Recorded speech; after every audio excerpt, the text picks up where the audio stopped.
Bachelor ভাইয়া আপুরা যারা মেসে থাকেন তাদের জন্য খুব পারফেক্ট ও সহজ একটা রেসিপি আজকে আমি শেয়ার করব। পুঁই শাক দিয়ে কাঁঠালের বিচি কীভাবে সহজ রান্না করা যায়। হ্যালো এভরিওয়ান, আসসালামু আলাইকুম, welcome back to my channel mom's kitchen by Sultana Jessore থেকে। দেশ বা দেশের বাহিরে যে যেখান থেকে আমার ভিডিও দেখছেন সকলকে জানাই আন্তরিক শুভেচ্ছা ভালোবাসা। কেমন আছেন সবাই? আলহামদুলিল্লাহ আমি ভালো আছি। তো আজকের রান্নাটা শুরু করা যাক। তার জন্য আমি প্রথমে দেখতে পাচ্ছেন এখানে 1 কেজি পরিমাণ পুঁই শাক আছে। এখান থেকে আমি পুঁই শাকগুলো কেটে নিচ্ছি। একদম এক কথায় যে কিছু ডাঁটা নেব, যেহেতু আমি এটা শাক রান্না করব তাই নরম ধরনের ডাঁটা মাথা থেকে নেব, পাতাগুলো ছাড়িয়ে নেব, নিয়ে মেন রান্নায় চলে আসব।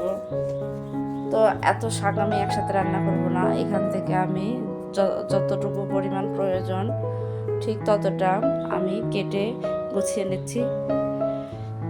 এই তো কেটে নিয়েছি শাকটা। এভাবে আপনারা আপনাদের পছন্দ মতো কেটে নেবেন। এক এক জেলার মানুষরা এক এক রকম করে কাটে, তো আমি এভাবে কেটেছি। আপনাদের যদি ভালো লাগে আমার মতো এভাবেও কেটে নিতে পারেন। আর ডাঁটা যদি না খেতে চান তাহলে স্কিপ করতে পারেন। আমি ডাঁটা একটু কম পছন্দ করি তাই পরিমাণে কম দিয়েছি। আপনারা আপনাদের পছন্দ মতো ডাঁটা ব্যবহার করবেন। এই তো আগের থেকে পরিষ্কার করা কাঁঠালের বিচি আমি দিয়ে দিয়েছিলাম। এবার পুঁই শাকগুলো দিয়ে দিচ্ছি। তো প্রিয় দর্শক, আমার চ্যানেলে একটা অলরেডি কাঁঠালের বিচির ভিডিও দেয়া আছে। কাঁঠালের বিচি পরিষ্কারের ভাইরাল টেকনিক ভিএস পুরনো পদ্ধতি। ভিডিওটা দেখলে বুঝতে পারবেন সঠিক পদ্ধতি কিভাবে কাঁঠালের বিচি পরিষ্কার করা যায়।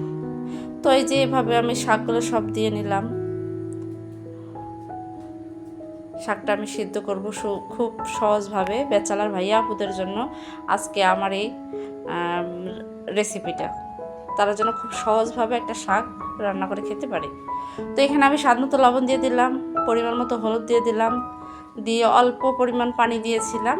এবার চুলায় চলে আসছি, ঢাকনা দিয়ে দিলাম সিদ্ধ করার জন্য। তো যারা এই পর্যন্ত আমার ভিডিওটি দেখছেন এখনও লাইক দেননি, একটি লাইক দিয়ে পুরো ভিডিওটির সাথে থাকবেন। চ্যানেলের নতুন দর্শকরা চ্যানেলটা সাবস্ক্রাইব করে পাশে থাকা বেল বাটনটি অন করে দেবেন।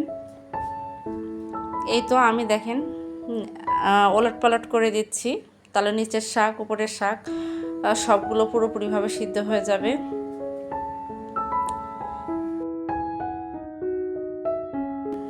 আর যদি ভিডিওটি ভালো লাগে, সহজ মনে হয়, শেয়ার করে দিয়ে অন্যকে দেখার সুযোগ করে দেবেন। আর আপনার মূল্যবান একটি মন্তব্য আমার কমেন্ট বক্সে রেখে যাবেন।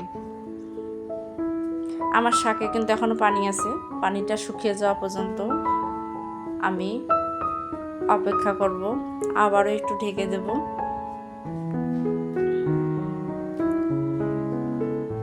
এবার দেখেন ঢাকনা তুলে দেখাচ্ছি, আমার পানি কিন্তু শুকিয়ে গেছে। খুব সহজ একটা রেসিপি।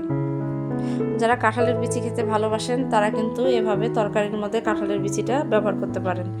এই যে আমি আগে থেকে রসুন কুচি, পেঁয়াজ কুচি, কাঁচামরিচ কুচি করে রেখেছিলাম। এবার আমি একটা ফ্রাই প্যানের মধ্যে দিয়ে দিলাম শাকটা তেলে দেওয়ার জন্য। আমি কিন্তু শাক এভাবেই রান্না করি, সিদ্ধ করে নিয়ে তেলে দিই, এতে করে কিন্তু খেতে শাকটা ভালো লাগে। নর্মালি শাক এভাবেই রান্না করা হয়। ব্রাউন কালার হওয়া পর্যন্ত অপেক্ষা করব। যারা পুঁই শাক ভালোবাসেন তারা অবশ্যই একবার হলো এভাবে রান্না করে খেয়ে দেখবেন কাঁঠালের বিচি দিয়ে। আর আমি একটু ঝাল ঝাল খেতে চেয়েছিলাম তাই মরিচের পরিমাণটা একটু বেশি দিয়েছিলাম। আমার কাছে কিন্তু খুবই ভালো লেগেছিল শাক ভাজিটা। আমি শাকগুলো দিয়ে দিলাম, দেখতে পাচ্ছেন। এবার পেঁয়াজ মরিচের সাথে সুন্দর করে মিশিয়ে নিচ্ছি। শাকের মধ্যে কোনো পানি থাকবে না, এক্সট্রা যে পানিটা আছে ওটা শুকিয়ে যাওয়া পর্যন্ত অপেক্ষা করব। আমার শাকটা কিন্তু অলরেডি হয়ে গেছে। মাশাআল্লাহ, খেতে কিন্তু ভীষণই টেস্টি হয়েছিল। আমি খেয়েছি তাই বলতেছি। তো আজকের ভিডিওটা এই পর্যন্তই ছিল। সবাই ভালো থাকবেন, সুস্থ থাকবেন। আল্লাহ হাফেজ, আসসালামু আলাইকুম।